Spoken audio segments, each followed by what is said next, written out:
tema foi pedido, né? Eu coloquei uma série de temas e eu não tinha colocado esse, mas foi esse o tema pedido, da dependência química. E também esclarecer que é um estudo, é muito mais um estudo do que palestra. É porque eu sou uma professora que fala, sou uma palestra. E eu quero começar mostrando a vocês uma atividade que vocês podem até fazer com os jovens e com as crianças, porque é uma atividade que a gente faz na evangelização. Nós sempre partimos de casos, de situações, e uma determinada semana, a manchete de jornal e na televisão, no noticiário televisivo, veio uma notícia de um homem que, depois de ter bebido, ele dirigiu e atropelou e matou 2 crianças da mesma família. E essa notícia foi levada num grupo de meninos na faixa de 13 anos e foi discutido. E o que ele dizia é que ele não tinha culpa, porque ele não estava consciente do que estava fazendo. Esse foi o mote da aula. E como a gente nunca dá aula, a gente sempre tem uma atividade, e a partir daquela atividade é que a gente vai conversar, nós imaginamos de fazer a seguinte aula. Tem alguma coisa aqui que era para estar passando. Não está para outro lugar. Tem daqui à esquerda.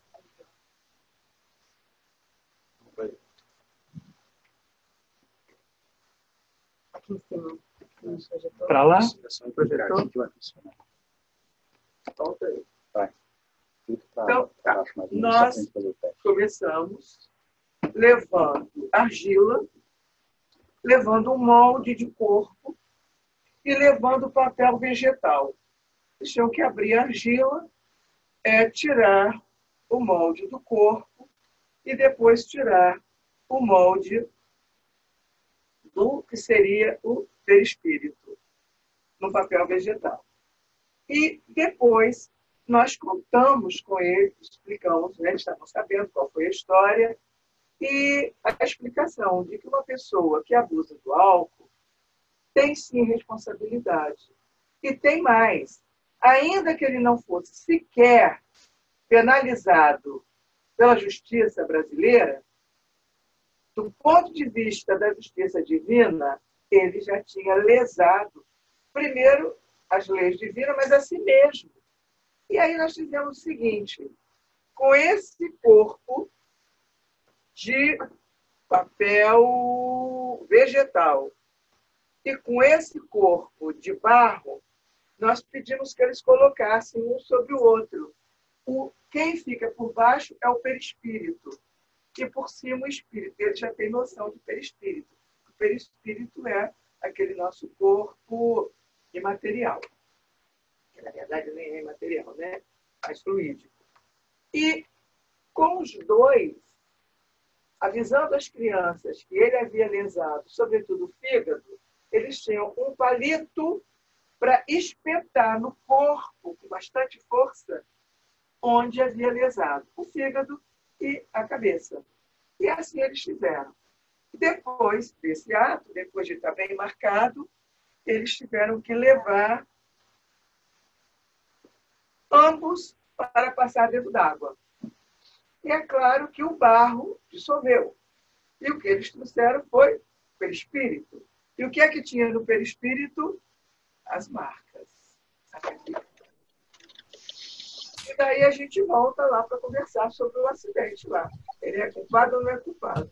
E aí vamos fazer a aula seguinte, a gente discute isso. E depois o que nós fazemos é pegar esse perispírito e explicar a próxima reencarnação com o tema justiça divina. Porque nós sabemos que ele vai diminuir, diminuir, diminuir, diminuir, e depois ele...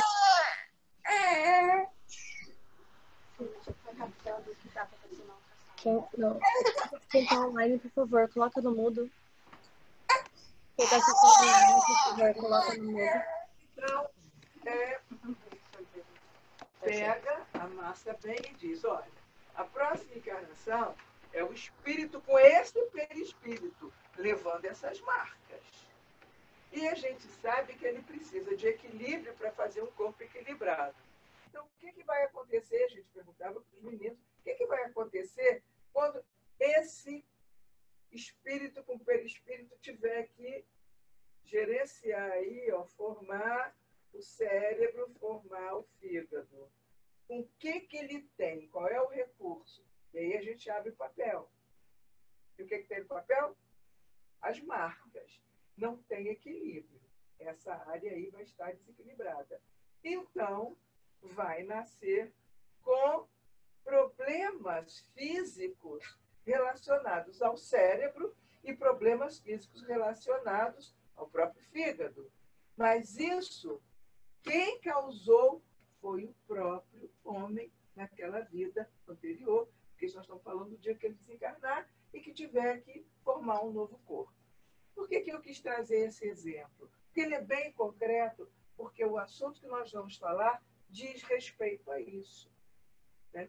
Porque, do ponto de vista social, todos nós sabemos o que a dependência química faz, o que a droga faz com a pessoa.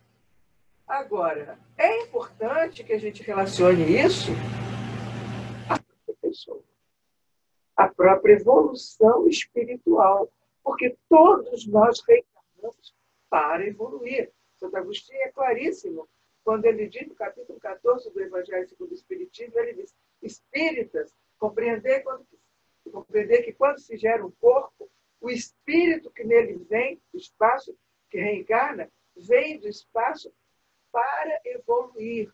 E vai dizer para os pais, façam todo o seu esforço no sentido de aproximar de Deus essa alma, porque ele está falando da missão dos pais naquele capítulo. Então, a ótica, o foco nosso vai ser a criança e o jovem. Por quê? O adulto já passou, né? Mas a gente tem condição de alguma forma, alterar. E nós sabemos que existe um fenômeno acontecendo na adolescência que seria muito interessante que todos nós entendêssemos. E aí eu vou pedir licença aos senhores para falar um pouquinho de biologia, de neurociência, para a gente entender alguns processos que ocorrem na adolescência que a gente às vezes ignora. Então, aqui, por exemplo, esses meninos estão jogando bola na praia e já estão jogando há 2 horas. Um pega no gol, depois vai o outro e faz o gol e troca e tal. Aí o pai está dizendo, vamos embora, filho. Depois de 2 horas jogando. O que ele vai responder? Vocês sabem a resposta. O que ele diz? Demais. O que é?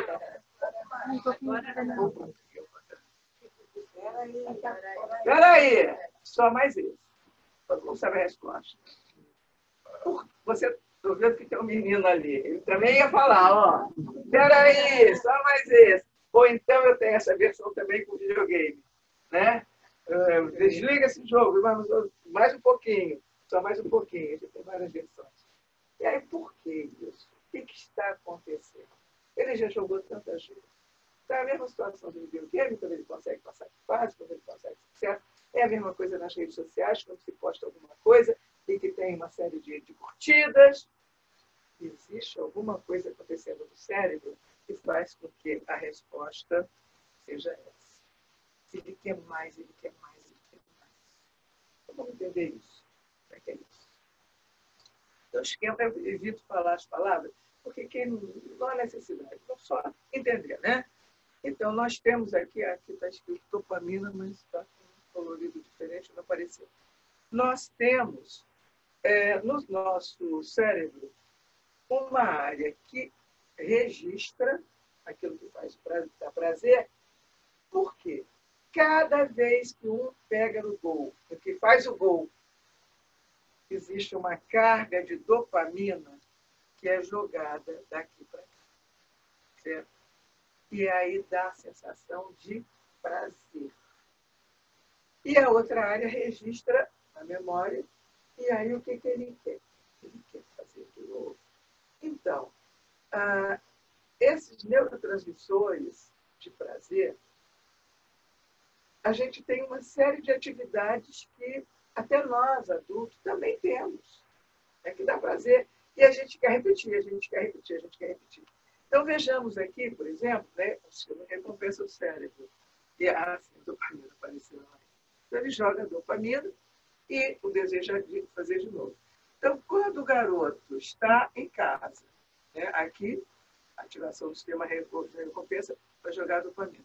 Quando ele está em casa e lembra, opa, amanhã é dia de jogar bola, o que ele já vai começar a ter antes? Ele já sabe que vai ter ali? Prazer antecipado. Fica louco que chega lá do dia. Fica louco pra... E se for um videogame, se for o dia que só pode jogar naquele dia, ou só naquela hora que pode jogar, que às vezes na casa tem essa regra, ele já fica louco para chegar o dia, porque tem prazer antecipado. E isso faz o desejo de jogar, e, na verdade, o nome disso é motivação.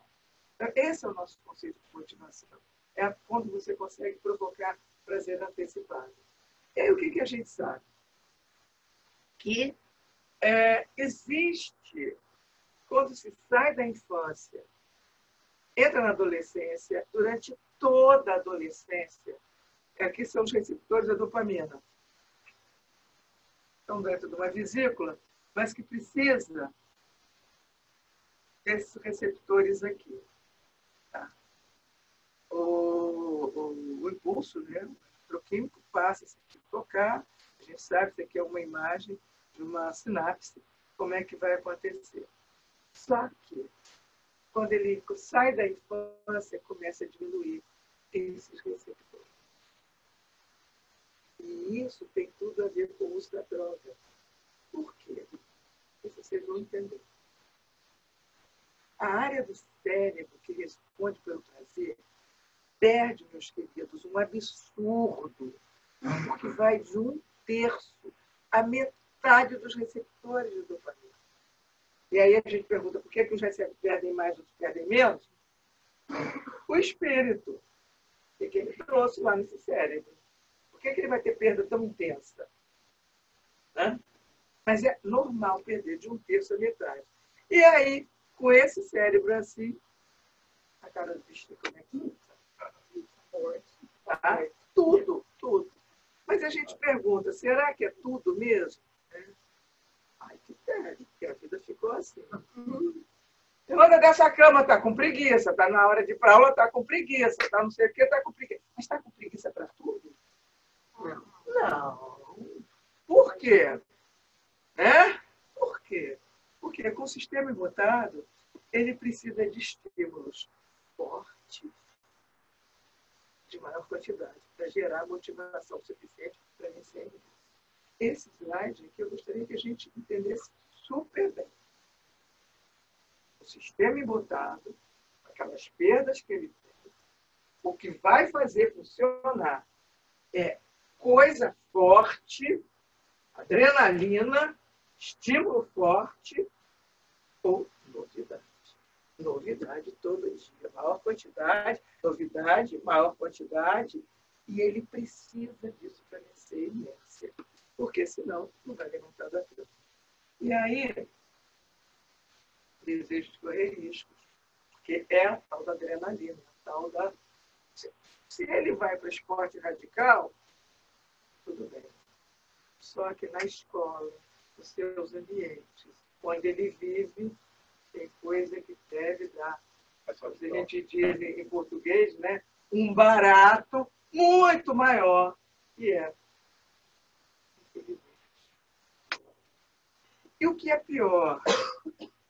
Essa bendita coisa aqui, vamos chamar de bendita, ela sempre vai jogar, além de jogar porque dá prazer, ela contém dopamina. Então, é das piores coisas que tem a cocaína, porque ela contém a própria dopamina. E aí, queridos, o que a gente vê? Como é que se instala? Porque tem poucos... desconfigurou. Que pena. Eu tenho isso em... Nem sabia que ia acontecer, porque eu trouxe no programa e é outro. Mas vocês vão imaginar, então, essa sequência assim, ó. Porque diminuiu, né? Porque tem pouca precisa de estímulo mais forte, de mais dose. Né? Tá lá, o sistema protege. E aí, o que acontece? O próprio cérebro, nós temos homeostase, né? Nós somos regidos por processos homeostáticos, que é de manter o equilíbrio. Manter o equilíbrio. O tempo todo a gente está mantendo equilíbrio. Só para vocês terem uma ideia do que é essa história de manter o equilíbrio, se eu cortar o meu dedo aqui, o processo homeostático começa imediatamente. Por quê? O que vai acontecer? Vai parar de sangrar, vai cicatrizar, vai fazer casquinha, vai não sei o quê, e depois desaparece. Isso é processo homeostático. O cérebro, quando está inundado de dopamina, diz, epa, tem que tirar receptor. Vou tirar receptor. E tira receptor. E agora, com menos receptor, o que ele precisa? De mais dose, de mais dose, de mais dose. E aí é o grande problema. O garoto que tem aquela síndrome de super-homem, todos nós tivemos, todos nós, eu brinco assim, não desafie garoto que eu digo é jovem, né? Não desafia para nada. Não diz, duvida que você suba lá no alto. Não duvida, não. Porque ele vai fazer, porque é exatamente essa síndrome que ele tem, super-homem, que comigo não vai acontecer nada. Vai acontecer com os outros. Então, o que ele diz? Eu posso usar droga, porque comigo eu saio na hora que eu quiser. Por que é que não sai? Por esse esquema. Que pena que eu não tenho mesmo esquema, gente. Ah, não tem. Mas deu para entender. Vem aqui, ó. Que tem poucos receptores de prazer, gera muita dopamina. Certo aqui, tá? Certo. Gera muita dopamina. O próprio corpo percebe que tem demais, retira receptor de prazer. E aí ele fica nessa coisa aqui. E algumas drogas que têm efeito muito pequeno, por que elas são como crack? Por que são fatais? Porque vai cada vez mais fazendo esse processo, e o cara chega num momento que rapidamente ele chega ao fim. Então, ficou claro aqui, gente? Né? Nós temos na nossa casa espírita, eu trouxe até um livro, o livro que eu ofereci. Não, tudo bem. Eu trouxe um livro, é o livro da minha casa espírita. Na nossa casa espírita, o que aconteceu? Eu sou de uma casa muito séria. A casa de Madeira é uma casa assim, que leva o trabalho social, o trabalho mediúnico, o trabalho espiritual muito a sério. Então, e nós fazemos bom atendimento fraterno, uma casa com muitos médicos, muita gente, e um bom atendimento fraterno, e que desemboca em duas situações. Ou vai para tratamento de saúde, ou vai para tratamento espiritual. O nosso tratamento espiritual é sábado de manhã, é rede única, eu saio de um município, vou para outro, estou lá às 7h20 da manhã. Conheço um lugar que faça rede única às 7h30 da manhã. Mas a nossa começa às 7h30, e aí aquelas pessoas que estão no atendimento, elas vão, seja lá o que for, dependência terra, elas vão. Mas muitos daqueles já estão com dependência química.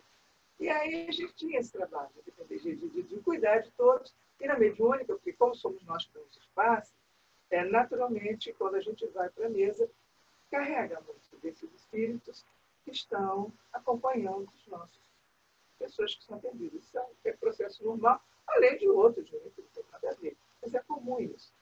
E aí o que aconteceu? A gente começou a ter muitos casos de droga. Os mentores espirituais, durante 2 anos, nos prepararam para fazer um trabalho. Que não é assim, na segunda-feira, de noite, coisa física, passo mais demorado e tal, os programas de saúde. Aí ficam lá 5 semanas.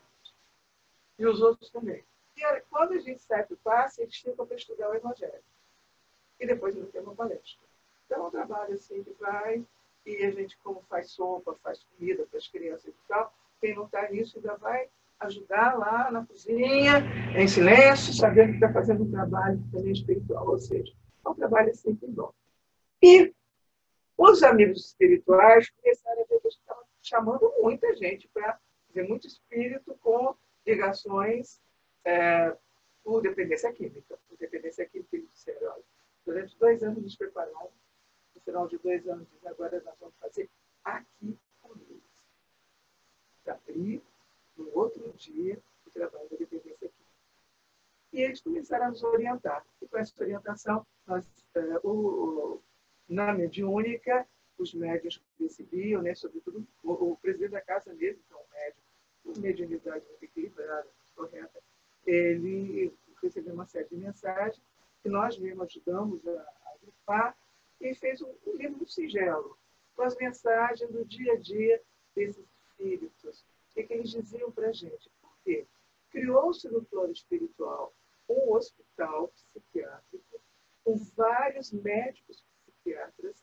Esses médicos nos orientam como trabalhar, o que fazer. E nós fazemos no atendimento mediúnico muito socorro. Aqueles que desencarnaram não sabem sequer que desencarnaram e que vêm pedindo droga, para quem não conhece, é alguma coisa que nos faz quase as lágrimas, porque ele vem completamente enlouquecido, não sabe sequer que desencarnou, e tudo que ele quer é a droga, onde é que está, quem que vende, que ele precisa sair dali, porque ele precisa se drogar. E da quinta-feira, o atendimento é com a presença. Então, ali tem a fluidoterapia, tem o passe, tem um estudo, um pequeno estudo, uma orientação. E como na nossa casa tem muitos médicos, muitas médicas, na verdade, são todas mulheres, há um receituário homeopático que ajuda aqueles que querem.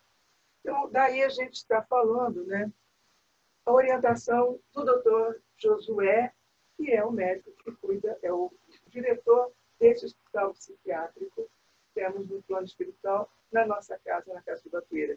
E o que ele diz? Precisamos evitar de toda forma e com todas as forças o primeiro contato com a droga. Por esse motivo que eu estou contando para vocês. Porque o próprio organismo tem o tal do mecanismo para fazer com que a dependência se instale. Então, o que a gente sabe que muitos tem um acresciado ali, muitos aderem à drogadição involuntariamente. É aquela pessoa que está na porta do colégio e que oferece e que diz, experimenta. São os colegas que dizem, experimenta, não tem nada. E aí ele acha que vai soltar aquela dose, vai a segunda dose também que foi de graça, ele tem dinheiro para comprar, e aí, pelos processos biológicos, começa o processo. Só tem o seguinte, quem são esses espíritos que chegam lá na mediúnica pedindo uma dose? Onde é que eles ficam? Com quem que eles ficam? De quem que eles se aproximam? Esse é o problema. E nós, espíritas, temos condição de entender com clareza. Então, veja, em momento algum eu falei moral. Se trata de uma questão moral. Se trata, assim, de uma vida que veio à Terra a evoluir. Compreender que oxigena o corpo, o espírito que vem à Terra, vem, espaço para evoluir. Se Kardec, a gente pergunta qual é o objetivo da encarnação. É a evolução espiritual, é a atingir a perfeição. Então, e a gente sabe que cada vez vai estar mais difícil um controle da natalidade, as famílias estão tendo menos filhos. Então, é difícil reencarnar. Perder a reencarnação, se eles vão embora na sua idade, perder uma reencarnação, a responsabilidade de quem? De quem um dia disse, você pode ir que eu vou tomar conta. Somos nós, os pais. Então, esses que vêm, a gente tem que entender isso, que eles nem imaginam que vão ficar, porque eles não, eu dou conta, eu saio livre disso, a hora que eu quiser eu saio. Não sai. Não sai porque, inclusive, o problema é basicamente espiritual. E existe uma associação fatal que é a questão das drogas. Estou vendo o Ronaldo aqui, nós estivemos lá, né, Ronaldo? Lá na sua casa, 4 dias atrás, falando sobre suicídio, depressão. E a gente sabe que depressão é a primeira causa de suicídio, a segunda é droga. Então, quando junta droga, depressão, vira primeiro. Hoje nós temos populações de jovens com depressão num nível absurdo. E estamos vendo suicídio em níveis absurdos de jovens. Vocês não estão vendo? São essas associações que são extremamente perigosas, né? Agora, a gente está falando aqui daquelas perdas. Por que será que uns perdem mais do que outros? As perdas dos receptores de dopamina. Nós temos grupos, e vocês têm grupos aí. O Fred, marido de Mirella, trabalha com escoteiros, né? Por que aqueles meninos vão para o escotismo? Por que os meninos vão para o basquete? Por que os meninos vão para o teatro? Por que os meninos vão para a banda que marcha? Por quê? Por que eles não estão na droga? Por que outros têm aquela necessidade absurda de correr atrás desse prazer, dessa coisa? Por que eles conseguem ter prazer com outras coisas, com as artes, com os esportes, com as atividades sociais, com o voluntariado? Porque são espíritos que não são tão devedores. Ou são espíritos que você socorreu antes. Daí a importância da evangelização. Eu faço um gesto, acho que eu fiz isso mais de 1000 vezes, todas as vezes que eu falo. Você não sabe quem é o espírito que vem para sua casa. Digamos que ele vem cheio de compromisso, de obsessor, de parceiros, de comparsa, de cobradores, de espíritos do mal que andaram com ele por alguma forma. Então, você recebe esse espírito. Antes de nascer, está lá na barriguinha da Dani, ó, já falando de amor, já trazendo amor, já falando da harmonia da vida, vai crescer entendendo o sentimento de amor, do sentido da vida, trazendo para a casa espírita, se conectando com os benfeitores espirituais, indo para a evangelização, e aí você vai trazendo e apresentando e conectando essas crianças com os benfeitores espirituais, fortalecendo a sua ação com o seu guia, todos nós temos, né, com o seu anjo guardião, e os anos vão passando. E aí Kardec vai dizer, de 15 a 20 anos, o espírito assume sua verdadeira identidade. Até então, ele já está protegido. Mas de 15 a 20 anos, ele assume sua verdadeira identidade. E aí, o que vai acontecer em termos de sintonia, meus queridos? Cadê o povo daqui? Vai pegar? Não. De jeito nenhum. Porque a gente vive em função de sintonia espiritual. E se a sintonia espiritual está ali, com aquele grupo ali, não há como essa sintonia aqui chegar e furar ali. A proteção faz, a sintonia é outra, e é por isso que ele já está lá fazendo trabalho social, ele já está lá fazendo, mesmo que seja esporte, mesmo que seja azar, não importa. Mas se ele já está imbuído do bem e protegido, vai depender dele, do livre-arbítrio dele. Mas você, como pai, você fez seu papel. Você, como mãe, você fez seu papel. Então, eu digo, você está levando ele para lá, enquanto os outros estavam esperando que ele viesse para cá. Só que ele não veio. Então, são sintonias diferentes. Lembro de vários e vários livros que André Luiz chega nos ambientes, tipo Sexo e Destino, tantos livros que a gente conhece, que eles dizem, como é que ele vai entrar lá sem ser visto? Não vai ser visto, porque o espírito é muito inferior, e eles chegam num plano que o espírito não vê. Eles estão ali, estão observando tudo, os espíritos evoluídos, os que vão socorrer, os mentores, e estão vendo a cena toda lá que está acontecendo. Exemplo, Sexo e Destino, quando Cláudio chega em casa e tem 2 dentro de casa querendo beber. E ó, bebida. Ele está pegando, lendo o jornal. Bebida, quero bebida, cadê minha bebida? Ele levanta, vai lá, cadê bebida? Pega a bebida. Aí o outro que estava lá disse, eu também quero. Ele começa a coçar a garganta dele. Como é que a gente sabe disso? Quem estava lá para ver? André Luiz não viu. Por que eles não viram? Porque não tem, a sintonia não bate. É a coisa do dial, do rádio. Você vai sintonizar com A, você não está com B, acabou. Então é essa a questão. É importante que a gente entenda, né? Por que uns são mais do que outros. Isso aqui é um iceberg. E nós aprendemos, isso aqui está no livro que eu estou falando, e que eles dizem, dependência química que se vê é como se fosse essa ponta do iceberg. No entanto, os efeitos fazem com muitas cidades. A gente sabe, não, vai para o plano espiritual, vai para algum lugar seguinte. Não. Palavras de Dr. Josué no livro, nós temos orientações espirituais sobre dependência química, por muitas encarnações. Eu não ouvi isso uma vez nem duas, não, porque já estou na casa há tempo, já ouvi várias vezes ele dizendo, não deixem entrar, porque uma vez que entra, o que vai levar nesse perispírito, por isso eu mostrei para vocês aquela atividadezinha que eu fiz no início com as crianças, percebem por que eu fiz a atividade para vocês concretizarem e levarem a imagem?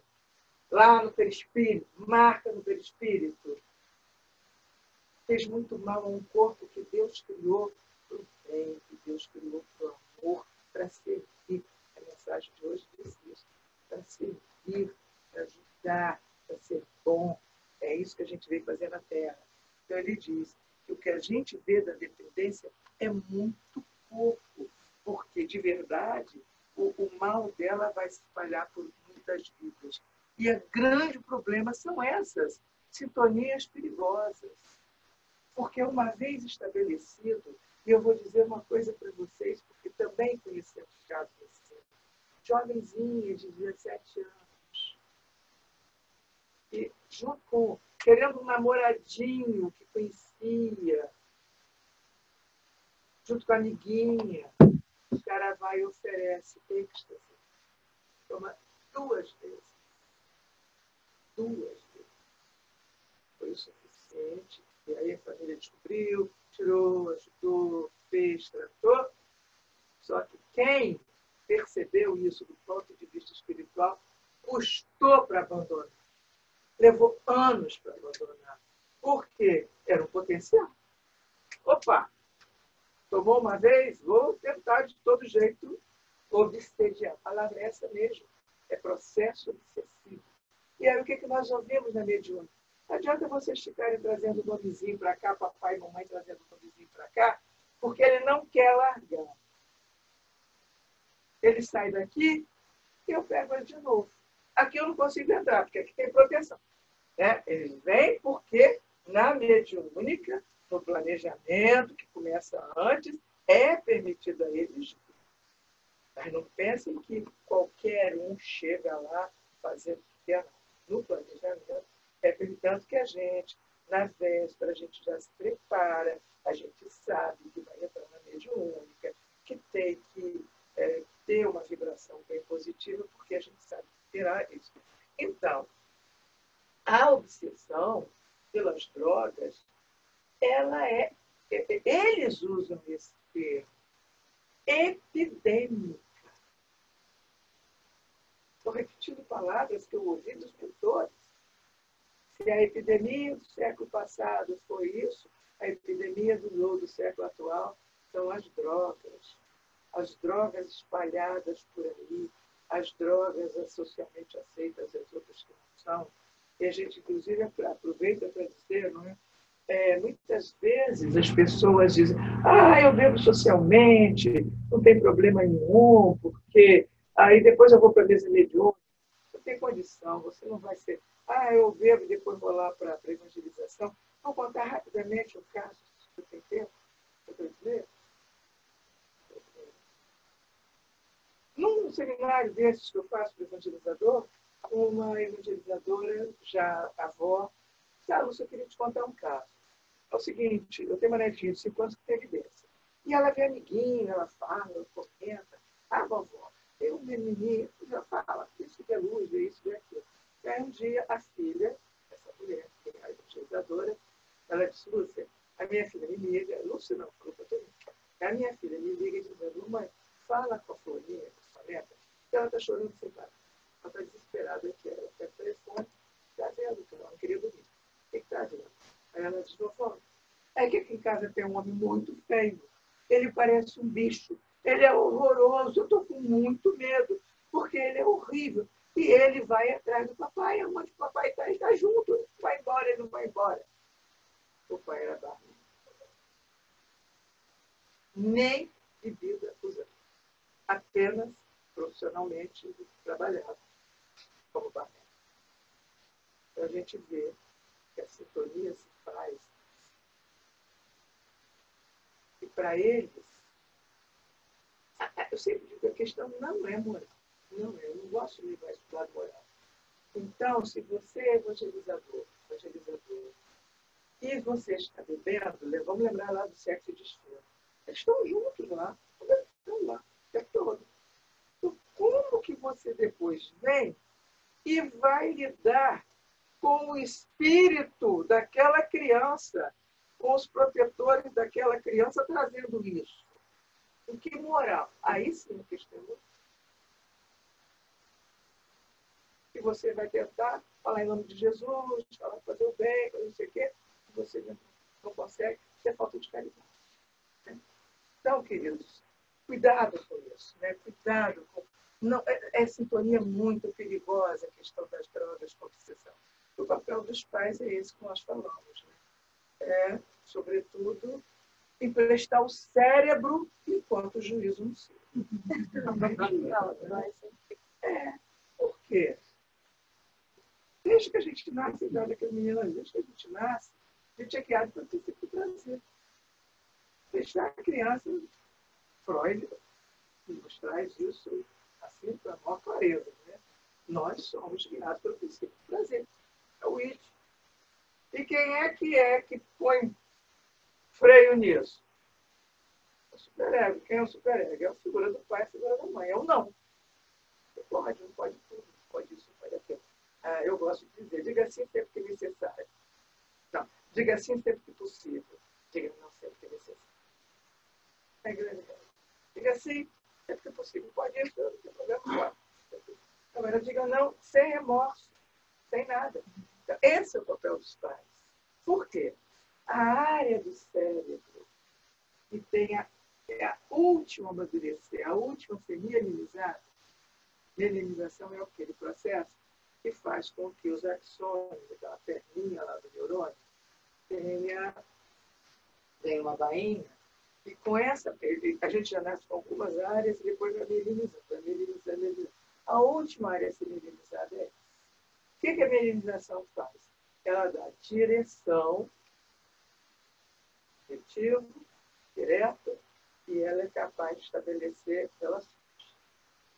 Ela sabe buscar aonde. Exemplo, eu gosto de dar exemplo. A criança que vê o pai falar bobagem, fazer bobagem,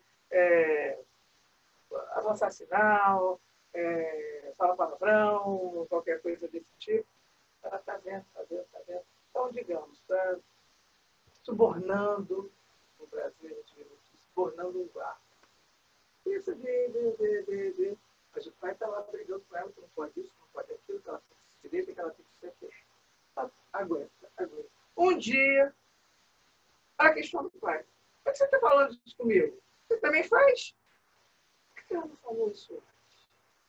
Porque só agora houve a mielinização daquela área que permite que faça as conexões. Porque antes ela não tinha essa direção. Ela não conseguia, ela via, mas não conseguia estabelecer as relações. Agora não, agora ela já consegue. Qual é a última área? Córtex pré-frontal. O que tem aqui? Controle da impulsividade, relação com a religiosidade, estabelecimento de responsabilidade, porque começa a perceber, se eu fizer isso, vai acontecer. Lá pelos 20 anos. Então, antes disso, o papel dos pais é esse. Prestar o cérebro enquanto Jesus. Por quê? Se nós somos espíritas, seguimos o Evangelho de Jesus, seguimos as orientações que vem do Evangelho, que vem no livro dos Espíritos, está muito claro. Eu digo mais, até isso é um inferno. Quando fala do Código da Vida Futura, a gente vai encontrar lá determinado item que diz assim, ninguém é responsável pelos erros dos outros. Ótimo. Que bom, né? Sou mesmo responsável pelos erros dos outros. Não desse, né? Patterson. Tá. Eu tenho o seguinte, depois dessa frase tem uma vírgula. Ninguém é responsável pelos erros dos outros, vírgula. Ninguém vai pagar pelos erros dos outros, vírgula. A não ser que tenha levado o outro a errar pelo seu exemplo ou por deixar de fazer aquilo que devia ter feito para que ele não errasse. Deixar de orientá-lo, deixar de ir com o seu papel. Então, não querendo deixar ninguém muito agoniado aqui, mas a gente é espírita e é nosso papel de educador lembrar dessas coisas, né? Então, gostei do Santo Agostinho de uma coisa boa também. Ele diz assim, os pais serão fartamente recompensados se conduzirem a alma para Deus, porque não tem maior alegria do que ver quando você sair da terra, que você deixou um filho bem encaminhado, e que ele vai para um lugar bom, que você depois vai ter contato com ele, vai formar uma nova família. Então é bom, né, a gente lembrar disso, que teste do castigo não. Tem coisa boa aí, mas é o nosso papel. Né? Como é que a gente faz no centro espírita? O tratamento, agora vamos falar um pouco do nosso caso. Né? O acolhimento, a gente precisa de acolher não só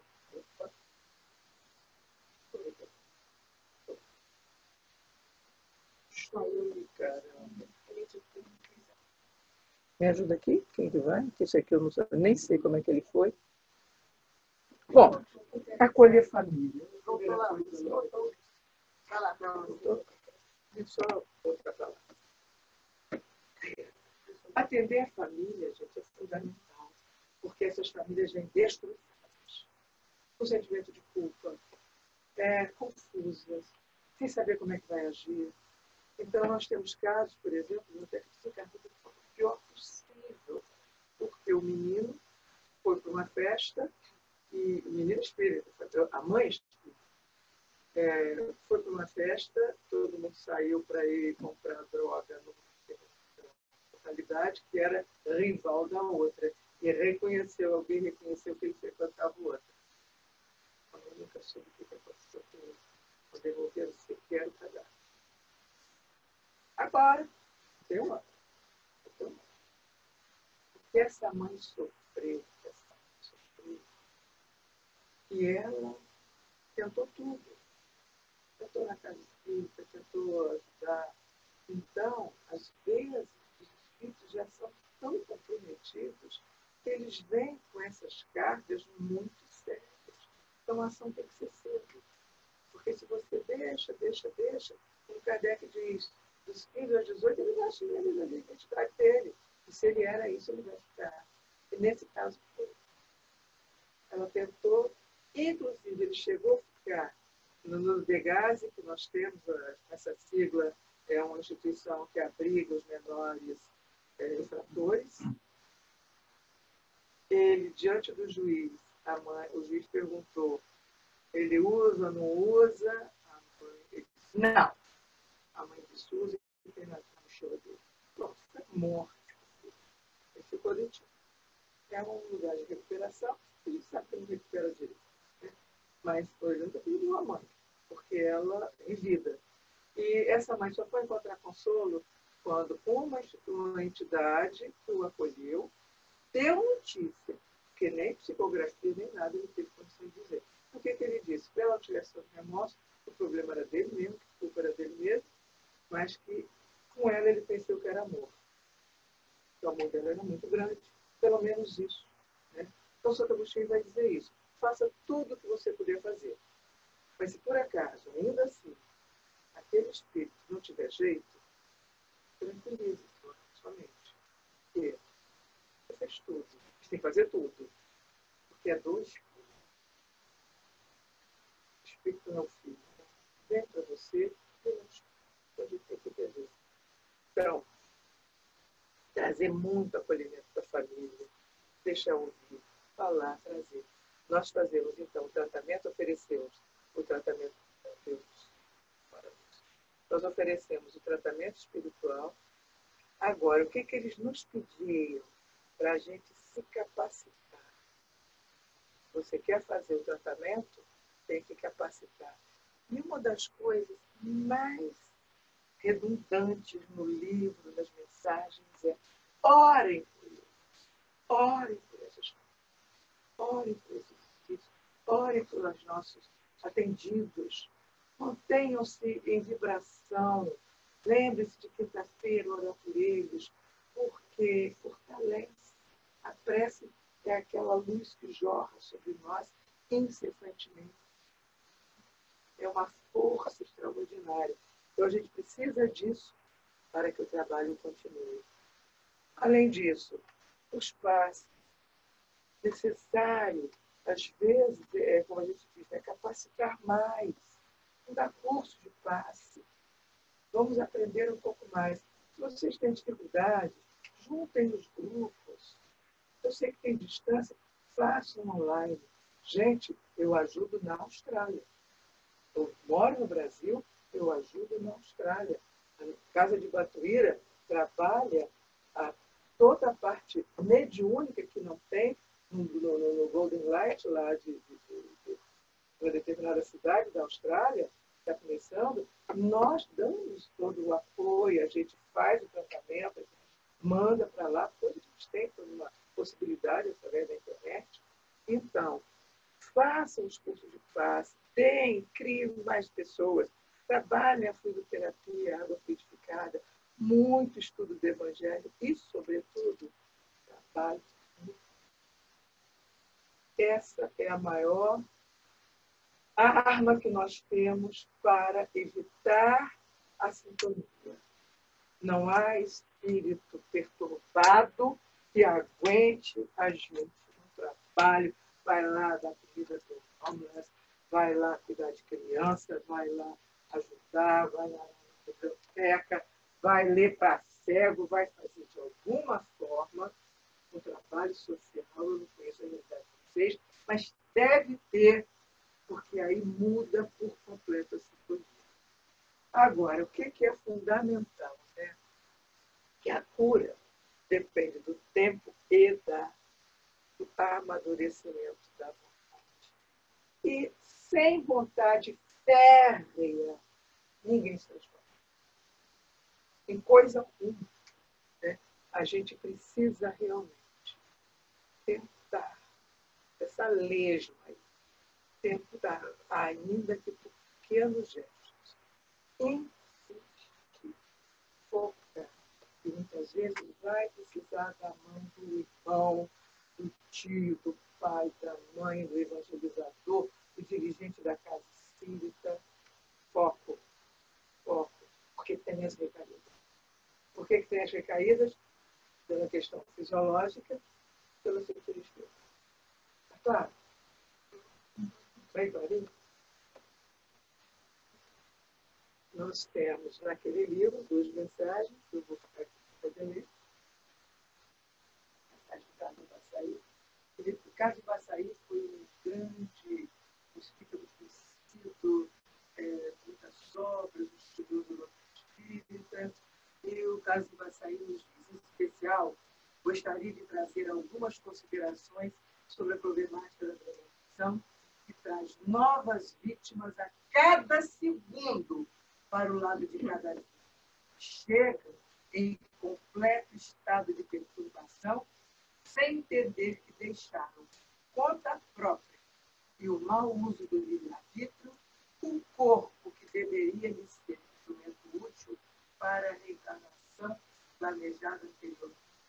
Para agora, em estado de grande perturbação, enfrentar a si próprio, aprendendo lições dolorosas no campo da educação.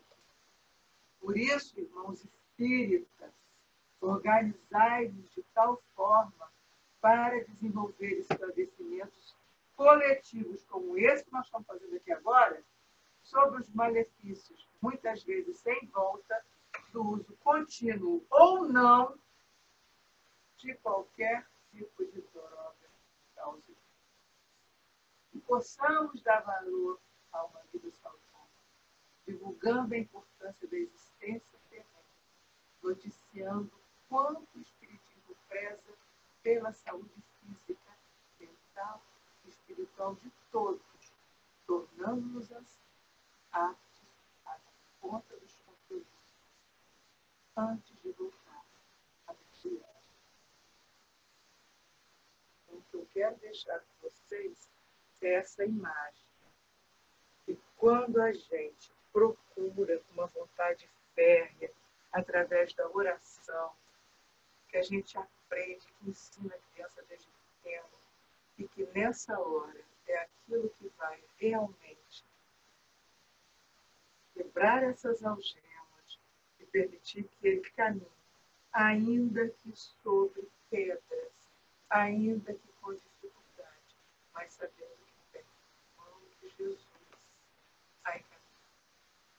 Eu gostaria só de fechar mesmo, lembrando, nós hoje temos no Brasil um site que está coletando informações sobre experiência de quase morte. Há uma delas, que é muito longa, muito bonita, muito interessante, de um homem jovem ainda, que um dia sentiu uma dor forte no peito, ele, na verdade, ele é encaminhado, faz uma cirurgia, que abre o peito, vai operar o coração, ele fica 15 dias, mais ou menos, em coma, e ele vai e volta, ele é uma experiência de quase morte diferente de todas as outras que eu conheço, inclusive. Ele vai e volta, ele vai e volta. E no primeiro momento que ele vai, ele encontra os familiares. Avô, tios, amigos que já tinham partido, e eles ficam muito felizes. Oba, você voltou, que bom que está chegando. Só que ele mesmo, completamente, numa experiência de quase morte, ou seja, o corpo lá praticamente em inatividade, né? As funções vitais praticamente morto, entre aspas, para a medicina, o seu espírito sai, e ele, então, vê essa gente toda, fica feliz, mas ele diz, não, está muito cedo, não quero, não. Quero isso aqui, eu estou vendo essa gente morta, é porque eu morri. Quero não. Todo mundo, que bom que chegou. Não quero, eu quero voltar. Só que ele leva 15 dias, nesse vai e vem. E aí, assim, ele vai para um lugar terrível, pela descrição dele, está num lugar que se feito branco, e com figuras negras, vozes, barulho. Então ele diz, aquelas figuras negras que dizem, então tem um chefe lá, diz, deixa voltar. Não, ele não pode mais voltar porque ele sabe demais. Agora ele não pode mais voltar. Diz, mas eu quero voltar. Não pode mais. Já ouviu muita coisa, já viu muita coisa, e agora tem que ir. Vamos levá-lo. E aí ele diz, eu sou um estudioso. Na verdade, ele devia ser espírita, parece. Porque as palavras que ele usa é desencarnação, desencarne, livre-arbítrio. Mas ele diz, eu sou um estudioso das religiões. Mas naquela hora, eu me lembrei de Deus, mas com tanta fé. Aquela fé que eu tinha quando criança, que eu fui buscar em mim aquela relação com Deus. E aí, com toda a minha força, eu disse para eles, se eu vou voltar para a Terra, ou se eu vou ficar com vocês, não depende nem de mim, nem de vocês. Só Deus é quem vai mandar. E o que Deus mandar, eu faço. E nessa hora, meus queridos, as formas se dissolveram e desapareceram, e ele leva um puxão, e quando ele vê, ele está dentro do cirúrgico de novo, dentro do hospital de novo. O cirúrgico vai dentro do hospital de novo. Então, essa é a mensagem. Né? É confiar mesmo. Que a droga não pode ser maior do que a nossa fé. A droga não pode ser maior do que nós. Não pode ser maior do que o nosso compromisso com aqueles que a gente trouxe. Então, a gente tem sim esse papel, mas nós não estamos sozinhos. A espiritualidade está aí, dá a mão a gente, mas depende muito da nossa vontade, da nossa força de vontade. Então, era essa a mensagem que a gente gostaria de deixar para vocês. Muito agradecido pela atenção. Obrigada.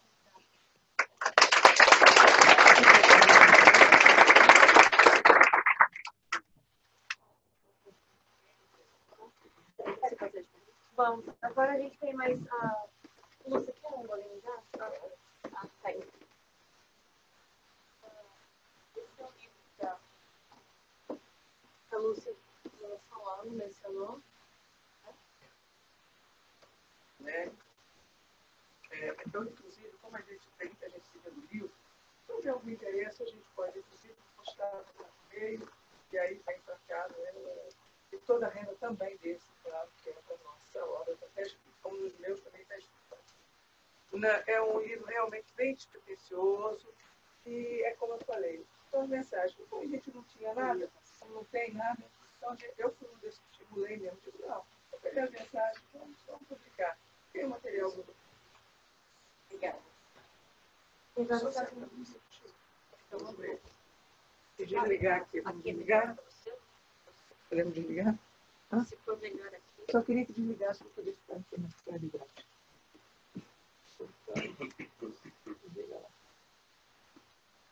Pronto. Alguém tem alguma pergunta? Espera aqui. Desculpe, mas eu tenho um joelhinho meio ruim. O Daniel tem ali. Não, você estava muito atento. Obrigada pela atenção. Você não estava tocando na parte moral. Você acha que é tocar na parte moral? Não. O que eu quis dizer é o seguinte, porque muitas vezes você diz, né? Ah, você é um vagabundo, você não merece, você é isso, você é aquilo, você xinga, bota para fora, né? Desqualifica muita pessoa. E eu quis mostrar para vocês que tem toda uma dependência biológica, né? E uma dependência espiritual. Então, antes de eu falar, não é por aí, eu jamais faria uma palestra, gente, não use droga é uma coisa legal, não é isso. Numa casa espírita, a gente não pode falar isso. Né? Agora, não, aí é que eu digo, por quê? A gente sabe que o nosso desenvolvimento são as duas asas. Né? Tem a intelectual e tem a moral.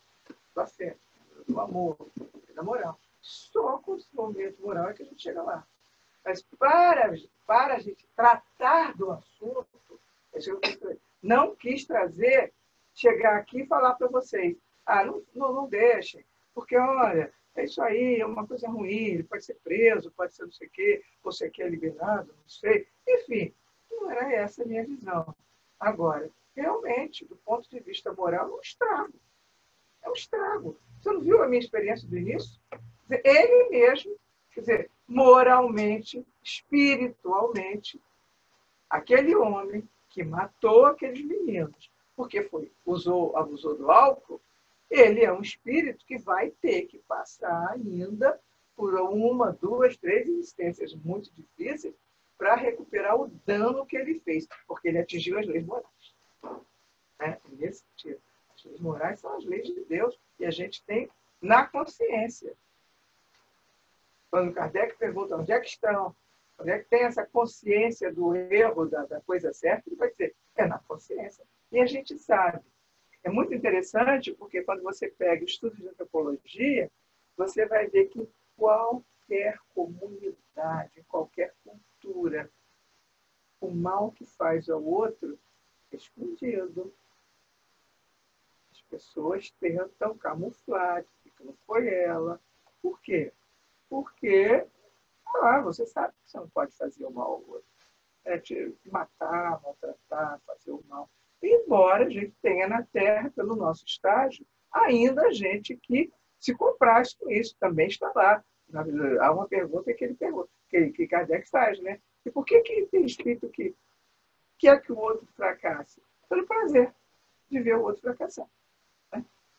Você tinha entendido? Não, esse é o... Eu estou aqui para conversar mesmo, gente. Acho que não é nem... Não sei se não é uma pergunta. É um pouco mais alto, pessoal. É um comentário, né? Que aqui a gente vive uma... É complicado, porque a partir dos 18 anos, o jovem, que os pais não têm acesso nem mais ao histórico médico. A partir dos 18 anos, se eu quiser ligar da médica do meu filho, marcar uma consulta, psiquiatra, qualquer coisa, pegar qualquer informação, eu não tenho mais acesso, a não ser que meu filho me dê autorização para isso. Então, quando a criança, quando é adolescente, a gente ainda tem controle, a gente tenta. Depois dos 18 aqui, mais se ajuda. Entendi. Mas vocês viram o que eu estou falando o tempo todo, que começa na barriga? Sim. Não pode deixar chegar nesse ponto. Você tem que ter uma relação de confiança com seus pais. Os filhos deveriam ter uma relação que é construída, porque você vai mostrar o seguinte: tudo que eu faço é pelo seu bem, eu quero o seu bem, e ele tem que ter essa confiança absoluta de contar, de falar, porque existem aqueles que contam. Tem aqueles que vão chegar e vão dizer, ó, lá, me ofereceram. E a gente conhece números que são muito bem orientados e que contam, não, já me ofereceram, mas não. Nós estamos, eu posso até dar esse exemplo. Eu estou com a minha irmã aqui, né? A Heloísa mora perto de Washington, é evangelizadora, tem uma grande amiga também brasileira, que foi para Angola, agora, mês passado, e deixou o Rafael na casa dela. Eu tenho um livro, muitos livros meus, já tem um caso do Rafael, quando ele tinha 13 anos, porque eu conheci o Rafael e fiquei impressionada. Mas é o caso do menino que, nessa comunidade americana, ele interfere ajudando a um coleguinha. Mas não é disso que eu quero contar, não. Ele agora está com 20, né, Luísa? E eu cheguei lá, vim do Brasil, fiquei 2 dias com a Luísa, ele estava lá também, a gente conversa, ele está fazendo faculdade. E eu perguntei para ele, Rafael, ele é um amor de pessoa, menino evangelizado, garoto colaborador. Hoje telefonou perguntando se que dia que a gente volta, que ele quer passar aspirador na casa. Dá para ver o perfil da criatura, né? Não dá para ver? Pois bem, eu perguntei, e aí, Rafael, te oferece? Mas eu digo que eu não estou nisso. Isso aí não é minha, não é minha praia, que não quero saber. Então, eu nem me aproximo muito dessas pessoas, porque nem vem. Já ofereceu já. Mas não é meu grupo, não estou nisso. As pessoas, quando eu digo, não estou nisso, não quero. Então, e os pais sabem, porque do mesmo jeito que ele contou para mim, não. Você já experimentou? Ele disse, não lembro qual é a resposta. Já experimentou porque tinha curiosidade. Curiosidade, eu disse, foi maconha, mas não queria saber disso. Então, eu acho que essa relação de confiança, você tem que construir desde o início. Essa relação de confiança mesmo, de que vai te contar, você vai mostrar o porquê, você vai, na medida que ele for entendendo, você vai colocando todas essas coisas, porque eles entendem tanta coisa, que não vai entender que tem espírito, que tem isso. Existem esses programas, outro dia eu falei isso em algum outro lugar. Tem muito material hoje que dá para trabalhar para entender essas relações de espírito. Tem muita coisa. E deixar até conta aqui algumas coisas que a gente tem visto daqui dos Estados Unidos. Vamos lá, que tem. Nós temos um problema muito sério aqui, legalizado. Mas eu um estágio numa clínica para desintoxicação de droga e álcool. Ele é legalizado de uma maneira do governo fazer dinheiro, né? É uma questão financeira isso, infelizmente. Mas dentro das clínicas, a única coisa que a gente não consegue tirar é o cigarro. A maconha também não entra. Mas no high school, em todas as escolas, em todos os lugares, eu acho que todos. Eu tenho um filho de 26 anos e um de 24, e eu sempre agreguei todo mundo na minha casa o tempo inteiro. Mas os únicos pais que não fumavam maconha era eu, meu marido e mais 3 casais. Isso eu estou falando de um grupo enorme. Estou falando de time que jogava cola aquática, estou falando de todo mundo. Todos os pais usam medicamento. E eu sei que não é, porque a partir do momento que você está inalando a fumaça, se for falar do CBD, do hemp, é uma coisa. Mas a maconha em si, para mim, é uma desculpa esfarrapada. Mas a cultura daqui é muito pesada em cima disso. Então, é muito difícil, e tem no caso da Mitch, que ela está falando que perde controle, porque a maioria dos pais que eu conheço jogavam os filhos na minha casa. Para eu conversar mas veja, vocês são um grupo diferente, vocês têm uma cultura diferente, vocês estão com uma religião diferente. Então, eu acho, quer dizer, do mesmo jeito que no Brasil tem o álcool, gente, o álcool é liberado. Né? É a mesma coisa. E por que na casa dos espíritas praticamente ninguém bebe? Porque a gente sabe que não faz bem, isso não é bom. Então, desde que começa, se você tem, desde o início, conscientizando as crianças disso, mostrando isso, é ele mesmo porque você, em psicologia, a gente chama de outro significante. Né? Então, se essa criança é o mundo, ele conheceu o mundo através do seu ouvido, dos seus olhos, ele conheceu o mundo através dos seus valores. Então, por que aqueles meninos fumam maconha na casa que os pais fumam maconha? Porque para ele é natural. Passou a ser normal. Passou a ser normal. Então, na sua, o normal é não ter isso. E eles respeitam. Só que isso não quer dizer que eles não vão fazer foto na minha casa. Se você conseguir, eu sei que é difícil, gente, eu não estou dando regra, né? Uhum. Mas é necessário introjetar esses valores. É necessário, inclusive, é como a gente fala que é a questão da vontade de ser. Mas, sobretudo, eu tenho muita clareza, talvez pelo fato de viver tão de perto a mediunidade, a chama mediúnica, nós temos muitos espíritos. Muito mais do que a gente imagina. Muito mais do que a gente imagina. Então, o evangelho no lar mesmo, desde pequeno, mesmo que depois eles nem façam, mas eles carregam dentro, eu gosto dessa palavra da introjeção, que é carregar dentro de si o pai e a mãe. Ah, não, em casa assim, os pais evangélicos põem a água para todo mundo e eles não fazem mais porque eles acham que eles não têm nada a ver com aquilo. Mas na hora de dormir, está todo mundo tomando água do evangélico. Entendeu? Mas é aquela história. Está introjetado, está introjetado. E pedir muita ajuda da espiritualidade. Eu acho que, sobretudo nos grupos espíritas, trabalhar isso, fazer reuniões de vibração para isso, nós fazemos.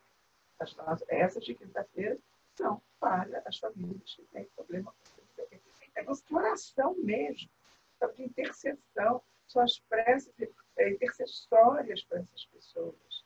Só para lembrar, naquele livro, Entre a Terra e o Céu, começa com uma garotinha, acho que quando ela era de, não estou bem lembrada. Ela está orando pela mãe. A mãe já desencarnou e está perturbadíssima. Aí, André Luiz está com o mentor e eles esperam que ela prece e vão procurar ajudar. E aí, o mentor explica. Mas a mãe não está recebendo dinheiro. Ele diz, não, isso aqui a gente chama de prece refratária.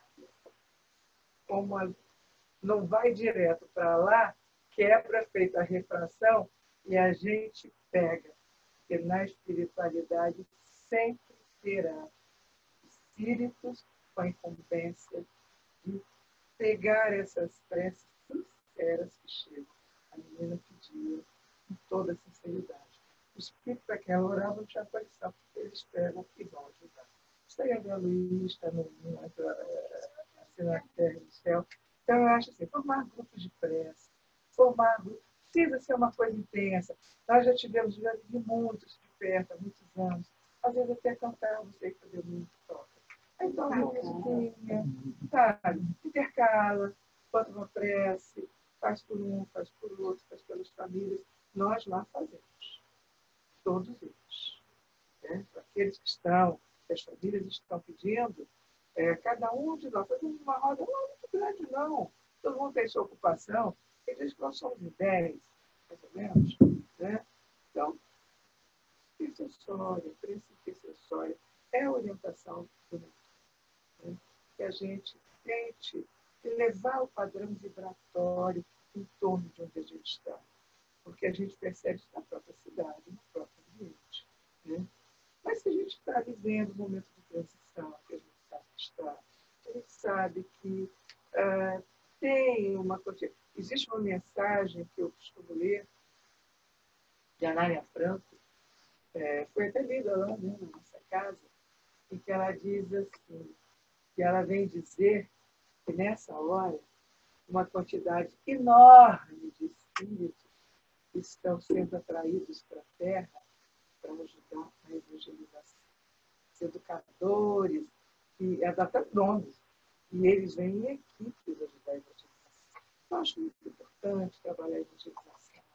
A evangelização bem feita como a gente vê, eu digo mesmo, né? Evangelização tem que ser uma coisa prazerosa, não é pegar o livro dos Espíritos e ficar ensinando para a criança, não é pegar a leitura, eu tenho que dar aula, aquela atividade que eu mostrei para vocês, é a evangelização.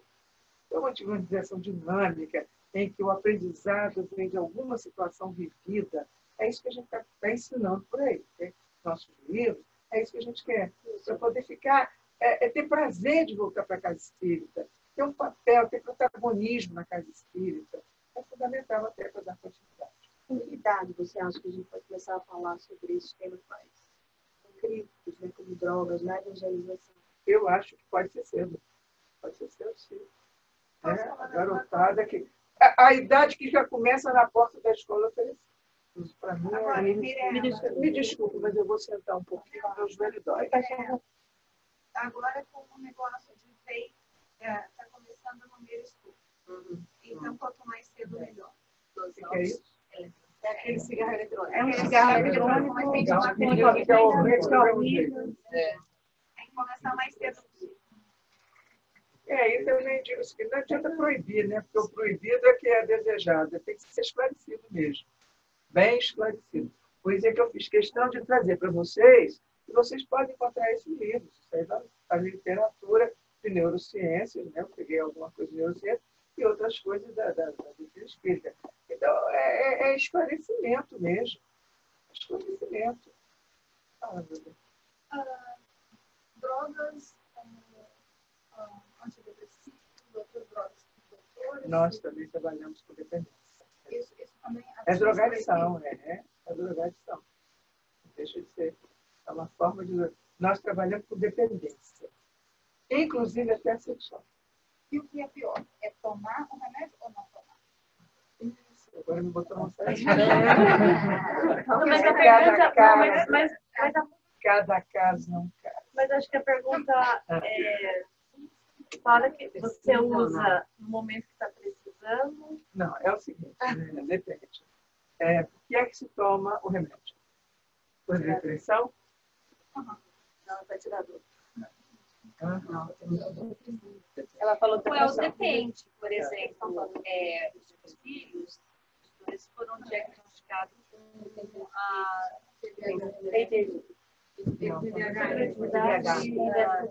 déficit de atenção, os dois. Os dois tomaram, porque foi indicado pelo médico, eu confiava no médico, a escola colocou pressão, até o ponto que eu percebi que estava sendo mais prejudicial do que ajudar. E muitas coisas que eu leio diz que a dependência química de drogas recreativas mais tarde pode ser causada pelo fato de eles terem tido, terem usado esse medicamento. Então, mas aí é uma coisa super complicada, porque você tem um pediatra, você leva seu filho no pediatra desde bebê, você confia no pediatra, o seu filho é diagnosticado, tem problema na escola. Então, é uma coisa assim, aí houve palestra do Divaldo falou, não dá medicação desse tipo para o seu filho. É uma coisa bem, né, para a posição da mãe, como é que a gente fica nessa situação? Né? Tem a sociedade, tem a escola, tem o médico, e aí tem o que a gente acredita. Então, é uma coisa bem difícil. É o que eu falei.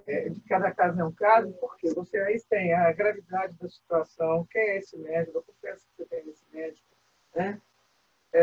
São situações que precisa ser analisada, inclusive em psicoterapia, que eu acredito muito em psicoterapia. Agora, respondendo para você, a questão da depressão. Eu fiz essa palestra sobre suicídio e depressão lá em Rafael, pontos aqui assistiram, e há uma orientação, sim, da Organização Mundial de Saúde, que se deva medicar, junto com psicoterapia, com todo um acompanhamento, porque a consequência é muito grave. A principal causa de suicídio é a depressão. O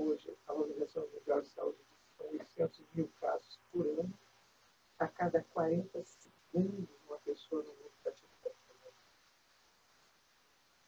E muitas vezes é a carência da serotonina no cérebro.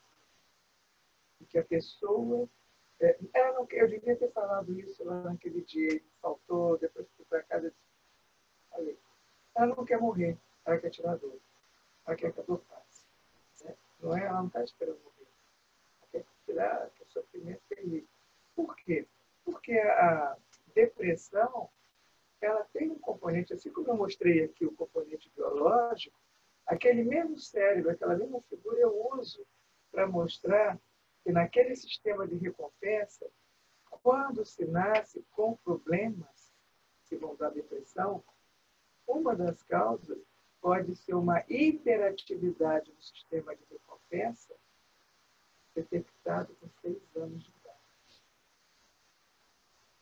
Imaginamento do cérebro.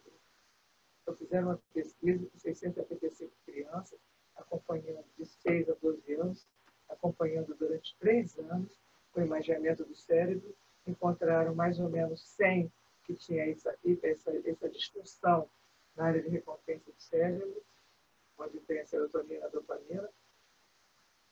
Acompanharam. No final de 3 anos, quando eles mediram, tinham 53 com depressão, com idade de 9, 10, 11, 12 anos. É um marcador biológico como é da glicemia, por exemplo. Você vai detectar isso lá no PET scan, você vai lá naqueles exames de imaginamento do cérebro, já detecta. Certo? Então, nesses casos, uma das... É uma forte... Claro que a gente sabe pelo espírito, mas já tem uma forte tendência a ter depressão. Né? E como é que é a medicação? É importante que a gente fale da medicação. Medicação sob controle, medicação com acompanhamento, com avaliação, e com o tempo, com a coisa do tempo. Por quê? Cada vez que se toma uma dose, ela vai aumentar um pouquinho, quando não tem serotonina mesmo, quando a pessoa está com essa carência grave de serotonina, ela vai dar uma pequena dose, no dia seguinte mais uma dose, no dia seguinte mais outra dose, e vai. Só com 20 ou 21 dias é que o efeito vai começar a ser feito. Então, muita gente desiste, porque diz, estou tomando remédio, não serve para nada. Tem que ter controle junto com psicoterapia e junto com psicoeducação. O que é psicoeducação? É explicar isso que eu estou falando aqui. Você vai tomar esse remédio é para isso, não quero que você se vicie, você vai ficar bom, você está tendo essas coisas, porque... E, gente, é muita coisa, muita coisa. É tão biológico isso, né, a coisa da depressão. Eu agora estou me lembrando de uma pesquisa que está num livro chamado Em Busca de Spinoza, do Antônio Damasio. Ele conta um relato que não é dele, é de um colega dele da Universidade de Yale. Ele diz assim, havia uma mulher de bem com a vida, feliz, sempre muito bem-humorada, muito feliz, muito boa, mas que parecia com Parkinson. E então ela procura esse médico porque ele descobriu que tinha uma forma de aplicar um eletrodo no cérebro, que eles estavam fazendo a pesquisa. E que ela queria tanto viver, ela estava tão precisando melhorar do Parkinson, que ela se submete. E ele já tinha feito alguns implantes. É aqui, um de cada lado. Ele, então, abre, faz a incisão e coloca o eletrodo. Quando ele acaba de colocar, a descrição do Damasio é essa, né? Diz que começa com os olhos. Ela abaixa os olhos, abaixa a cabeça, se curva e com cara de choro. E aí começa a dizer, eu não quero mais viver. Eu vou levantar a cabeça para vocês vão ver. A vida não serve para nada. Para que eu estou viva? Eu ia morrer. Eu preferia morrer. É muito ruim a vida. E chora. O médico imediatamente tira. 5 minutos, ela leva 5 minutos para recuperar. Quando termina 5 minutos, ela levanta e diz assim, é isso que aconteceu. Você gosta disso? Aí ele diz, eu toquei no lugar errado. lugar errado e produziu essas emoções da tristeza, da mágoa, da dor. E aí a gente sabe, as pesquisas estão apontando que depressão é doença. Eu digo, quando a gente tem uma pessoa doente em casa, uma pessoa com um menino que comeu um alimento e que fechou a glote, não está conseguindo respirar, o que você faz? É frescura, não, é frescura dele, isso é bobagem, isso vai passar, espera. É isso? Você vai correr, porque é visível. Se eu estou com o braço quebrado, se eu estou com alguma coisa sangrando, vamos ver, vamos dar ponto, vamos fazer isso. É visível. É depressão, é doença, igualzinho, só que a gente não vê. Então, aqueles sintomas da depressão vão passar com 21 dias. Eu queria, acho que está na hora de encerrar, contar o caso da minha mãe. A mãe viveu 100 anos. E com 98, mais ou menos, né, de 97 para 98, ela teve um pensamento por aqui assim, que doía tanto, que ela foi ficando muito deprimida, muito triste. Aí fez a intervenção, mas aí ela já estava realmente sem querer comer, sem querer viver, sem querer falar, porque a vida dela já estava muito difícil. Ela começou muita coisa ruim. Não conseguia levantar direito, não andava mais, está ruim. E aí, ela não queria mais comer. A gente forçava, dava. Tanto que depois ela vai comer por aqui, né? A coisa foi piorando. Vai a nasográfica, depois ela vai fazer a gastroscopia. Foi bem. Então, naquele momento, ela não queria mais comer, a gente forçava. O médico disse, espere 21 dias, 20 a 21, espere. O remédio vai fazer efeito, eu tenho certeza que vai fazer efeito.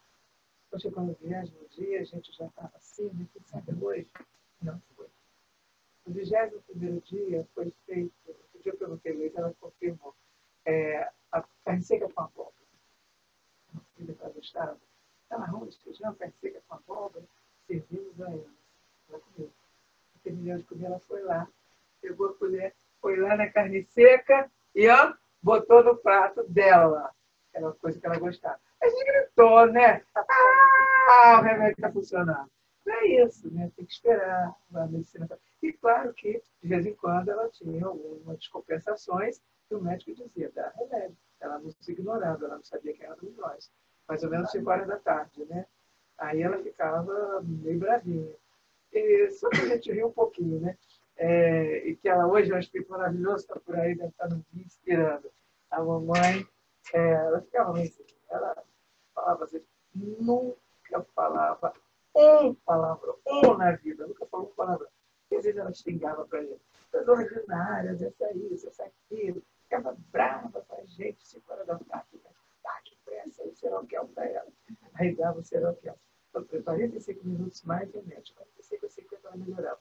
Aí ele dizia para ela assim, no andar de cima, tem uma vez que fala cada coisa, mãe. Você nem imagina com as meninas que cuidam dela.